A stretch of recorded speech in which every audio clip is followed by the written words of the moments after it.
నమస్తే, welcome to our channel. నేను సిరి.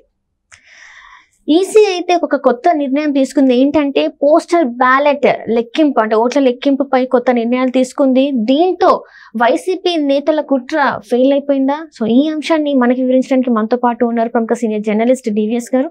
నమస్కారం సార్. నమస్తే సార్, ఇప్పుడు ఈసీ చూస్తుంటే కొత్త నిర్ణయం తీసుకున్నట్టు మనకి వార్తలు వస్తున్నాయి. ఏంటంటే రిటర్నింగ్ ఆఫీసర్ సంతకం లేకపోతే ఇన్వాలిడ్ కాదు అని చెప్పేసి పక్కన పెట్టాల్సిన అవసరం లేదు, అది కూడా లెక్కలోకి వస్తుందని చెప్పేసి ఈసీ కొత్త నిర్ణయం తీసుకుంది. దీంతో మరి వైసీపీ నేతలకి అంటే ఎలా తీసుకుంటారు? వాళ్ళు అనుకున్నది సాధించినట్ట లేనట్ట అసలు? మరి పోస్టల్ బ్యాలెట్ల గండం ముందు వైఎస్ఆర్ కాంగ్రెస్ పార్టీ గట్టెక్కుతుందా? పోస్టల్ బ్యాలెట్లు గతంలో ఎన్నడూ లేనట్టుగా వెల్లువెత్తాయి. ఏది జనరల్గా గతంలో 1,50,000 ఓట్లు పోలైతే గొప్ప, అందులో ఒక 50,000 ఏమో చల్లకుండా పోయాయి. అలాంటిది ఈసారి 5 లక్షల పైన పోస్టల్ బ్యాలెట్లు వచ్చిన దీంట్లో ఇది ఎవరి తలరాతలు మారుస్తాయి. ఇంత పెద్ద ఎత్తున ఉద్యోగులు మరి పోస్టల్ బ్యాలెట్ని ఎందుకు వినియోగించుకున్నారు? వాళ్ళకు వచ్చిన ఉపద్రవం ఏంటి? 5 ఏళ్ల జగన్మోహన్ రెడ్డి పరిపాలనలో వాళ్ళు ఎంత అణిచివేతకు గురయ్యారో ఈ తిరుగుబాట ఇంత పెద్ద ఎత్తున వచ్చిన దీంట్లో జనరల్గా ఏంటి, ఈ ఓట్లు మాకు పడవు అనుకున్నాళ్ళు అవి మురిగిపోతే బాగుండు, అవి చల్లకుండా ఉంటే బాగుండు. ఎలా వాటిని చల్లకుండా చెయ్యాలి మనం చూసాం. ఏది కోడ్ వచ్చిన దగ్గర నుంచి, నోటిఫికేషన్ వచ్చిన దగ్గర నుంచి అనేక అడ్డంకులు, అనేక అవాంతరాలు ఉద్యోగస్తులకు కల్పించారు. వాళ్ళకి బ్యాలెట్లు ఇవ్వటం కూడా ఒక పెద్ద ప్రహసనం.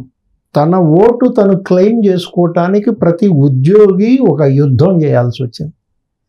ఏంటి, గంటల తరబడి వాళ్ళని వెయిటింగ్, వాళ్ళకి ఇవ్వాల్సినటువంటి బ్యాలెట్ ఇవ్వకుండా తిప్పించారు.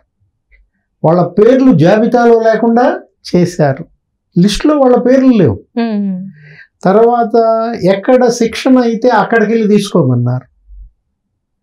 ఇట్లా వాళ్ళని అంత సఫర్ చేసినప్పుడు మనం చూసాం. అప్పుడే బ్యాలెట్ ఇచ్చినప్పుడు కొంతమంది రిటర్నింగ్ ఆఫీసర్లు సంతకం చేయలేదని, సంతకం చేసిన రిటర్నింగ్ ఆఫీసర్ సీల్ లేదని, ఇలా అనేక ఇబ్బందులు పడి మొత్తానికి వాళ్ళు ఓటు హక్కుని వినియోగించుకున్నారు. ఆ ఓటు హక్కు కూడా వినియోగించుకోవటం ఎలా, అదొక వెల్లువలాగా ఒక తుఫాన్ వచ్చినట్టు వచ్చింది. ఏది 5 లక్షల పైన పోస్టల్ బ్యాలెట్లు అంటే ఈ తుఫాన్లో ఎవరు కొట్టుకుపోతారు? రైట్. అంటే ఇప్పుడు ఇక్కడ ఏంటంటే వైసీపీ నేతలు చెప్పడం ఏంటంటే, మేము ఇచ్చిన ఉద్యోగుల వల్లనే ఆ ఉద్యోగులు కృతజ్ఞత చూపెడుతూ మాకు ఓటు వేశారు, ఇది మాకే ఈసారి మా సైడే ఉన్నారు ప్రభుత్వ ఉద్యోగులు. మరి వాళ్ళని ఎందుకని ఇబ్బందులు పెట్టారు? మీరిచ్చిన ఉద్యోగులే, మీకు ఓటు వేస్తారన్న నమ్మకం మీకుంటే వాళ్ళకు ఓట్లు ఇవ్వాలి కదా. ఇవ్వకుండా ఎందుకు ఏడిపించారు? గంటల తరబడి జాప్యం ఎందుకు చేశారు? లిస్టులో పేర్లు లేకుండా ఎందుకు చేశారంటే మీకు ఓట్లు వేయరనేగా. ఇప్పుడు ఈ మాటలు కాదు, అప్పటి అడ్డంకుల గురించి నేను చెప్తున్నా. మొత్తానికి పోల్ చేసుకున్న దీంట్లో ఇప్పుడు ఏంటి కుట్రలు ఎలా జరుగుతున్నాయి? బ్యాలెట్ వినియోగం అయిపోయిన తర్వాత ఇంత పెద్ద ఎత్తున వచ్చాయి కాబట్టి ఇవి మన ఓట్లు కాదు, తెలుగుదేశం జనసేన బీజేపీకి పడ్డాయన్న దీంట్లో నిర్ధారణకు వచ్చి వాటిని చల్లకుండా చేసే కుట్రలు ప్రారంభిస్తే మొత్తానికి ఈసీ కన్నెర్ర చేసింది. వీళ్ళు కూడా వినతి పత్రాలు ఇచ్చారు. విపక్షాలు ఎన్డీఏ అలయన్స్ కూడా వెళ్ళి ఈసీకి వినతి పత్రం ఇచ్చింది. సిఈసి దాకా కూడా వెళ్ళిన దీంట్లో ఇటు సిఈఓ అటు సిఈసి రాజీవ్ కుమార్ ఇద్దరు కూడా ఎంప్లాయీస్కి ఫేవర్గా డెసిషన్ తీసుకోవటం దాన్ని అందరూ ఆహ్వానించాలి. ఎందుకంటే ఇచ్చినటువంటి మార్గదర్శకాలు, సడలించిన నిబంధనలు ఏంటి? సంతకం పెట్టడం, సీల్ వేయడం ఎవరి బాధ్యత? ఉద్యోగి బాధ్యత, ఓటర్ బాధ్యత కాదు కదా. ఓటర్గా ఉన్న ఎంప్లాయీ బాధ్యత కాదు, అది ఎవరి బాధ్యత? ఓటు ఇచ్చేవాడి బాధ్యత. ఓటు ఇచ్చేవాడి బాధ్యతలో వైఫల్యం ఓటర్లో వైఫల్యం కాదు కదా. మంచి లాజిక్ తీసి ఏమని చెప్పాడు సిఈసి రాజీవ్ కుమార్? గైడెన్స్ ఏమని ఇచ్చాడు? ఆర్ఓ చేసిన తప్పుకి నువ్వు ఎంప్లాయీని ఎలా బలి చేస్తాము, కాబట్టి అతను సీల్ వేయకపోయినా కన్సిడర్ చేయండి. నెక్స్ట్ ఏమన్నారు? ఆ కవర్ ఏది బి ఫామ్ 13 ఉంటుంది, దానిలో గనక ఓటర్ సంతకం లేదనుకో అది చెల్లదు. కవర్ మీద సంతకం లేదని చెల్లకుండా చెయ్యొద్దు. కవర్ మీద సంతకం లేకపోయినా అది చెల్లుతుంది అని మరో సడలింపు ఇచ్చారు. ఆ తర్వాత స్పష్టంగా చెప్పారన్నమాట.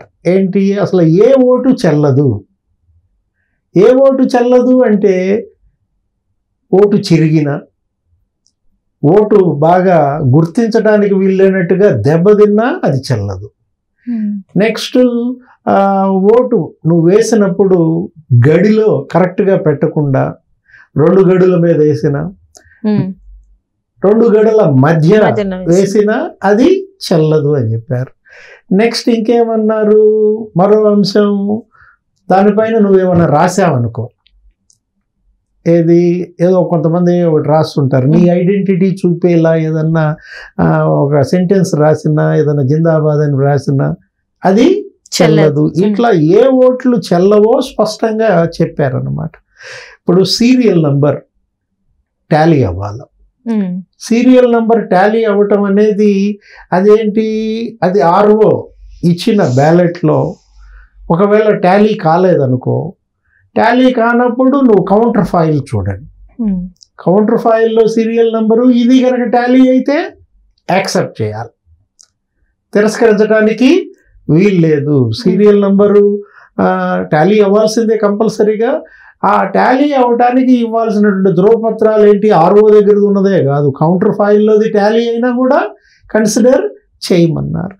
ఇట్లా అనేక సడలింపులు ఇస్తూ ఇప్పుడు ఈ 5 లక్షల ఓట్లలో కనీసం 4 లక్షల ఓట్లు చెల్లకుండా చేయాలని కుట్ర జరిగింది. అబ్బా, అంటే ఏంటి 1,00,000 ఓట్లు మాత్రమే రావాలి అన్నట్ట? అసలు ఏంటన్నట్టు మరి దీని ఉద్దేశం? అంత పెద్ద ఎత్తున 4 లక్షల ఓట్లు చెల్లకుండా చేయాలన్న కుట్రని ఇవాళ ఈసీ భగ్నం చేసింది, ఓటును బతికిచ్చింది.